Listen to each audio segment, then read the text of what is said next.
রমজান অনেকগুলো বার্তা নিয়ে আসে।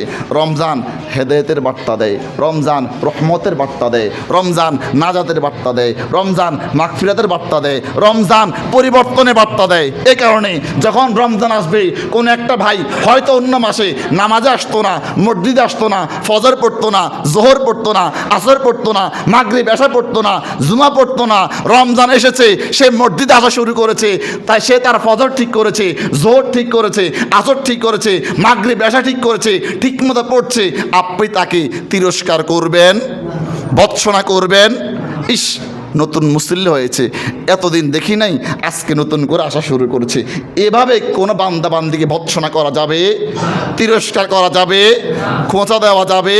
খোদার কসম করে বলছি, আপনার কথার কারণে, আপনার খোঁচার কারণে, তাকে আপনি তিরস্কারের কারণে, ভৎসনার কারণে যদি সে একদিনও এক ওয়াক্তে মসজিদে আসা ছেড়ে দেয়, বন্ধ করে দেয়, আপনি ততবার আপনার আমল নামার মধ্যে গুনাহ নিয়ে নিয়েছেন।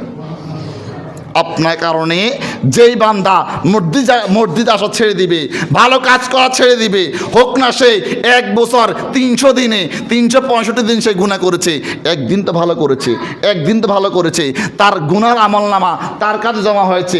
ভালো যেটা করবে তার আমলনামায় কি জমা হবে না?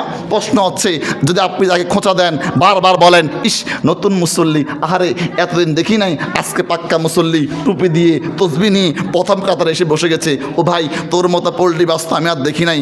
আমি আপনাকে বলবো, বিনীতভাবে বলবো, রমজান আসেই মানুষকে পরিবর্তনের জন্য, রমজান আসেই মানুষকে পরিবর্তনের জন্য, রমজান আসেই মানুষের ভিতরে আল্লাহর হেদায়েতের নূরগুলো জ্বালিয়ে দেওয়ার জন্য। সে কারণে আল্লাহর বান্দা অনেক দিন আল্লাহর পথ থেকে দূরে ছিল, অনেক দিন মসজিদ থেকে দূরে ছিল, নামাজ থেকে দূরে ছিল।